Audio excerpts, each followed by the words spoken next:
ప్రభుత్వ అనాలోచిత చర్య వల్ల అటు అధికారులు ఇటు రైతులు తీవ్ర ఇబ్బందులు పడుతున్నారని మాజీ మంత్రి సబితా ఇంద్రారెడ్డి ఆరోపించారు.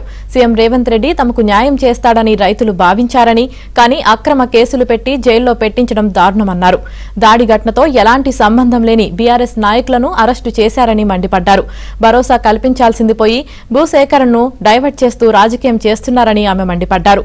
పరిగి సబ్ జైల్లో ఉన్న లగచర్ల రిమాండ్ నిందితులను కలిసి మాట్లాడారు. ఈ సందర్భంగా ఆమెకు బాధిత కుటుంబ సభ్యులు తమ గోడును చెప్పుకున్నారు.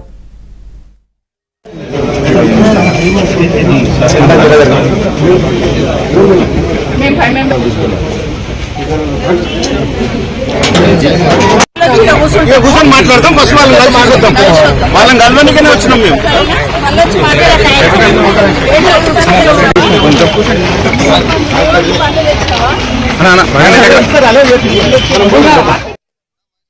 ప్రభుత్వం తీసుకున్న అనాలోచిత నిర్ణయం వల్ల ఇటు రైతులు ఇబ్బంది పడుతూ అధికారులను కూడా ఇబ్బంది పెట్టిన పరిస్థితి మొన్న.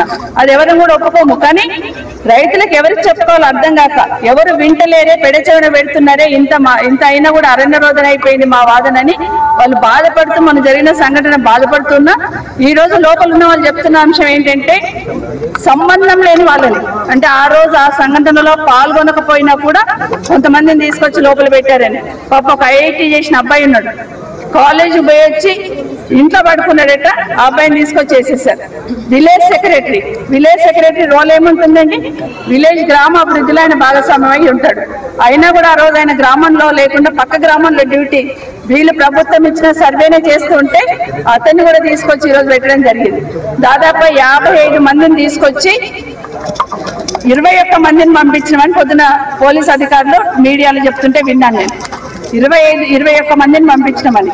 మరి 55 మందిని పట్టుకొచ్చి దాంట్లో ఫిల్టర్ చేసి, అంటే కాంగ్రెస్ పార్టీకి సంబంధించిన నాయకులను వాళ్ళందరినీ కూడా పక్కన పెట్టేసి ఓన్లీ బీఆర్ఎస్ సంబంధించిన వాళ్ళని మాత్రమే లోపల పెట్టడం అంటే వాళ్ళను బాగా హింసించి పోలీస్ స్టేషన్ లో వాళ్ళకి దెబ్బలు చూయిస్తున్నారు.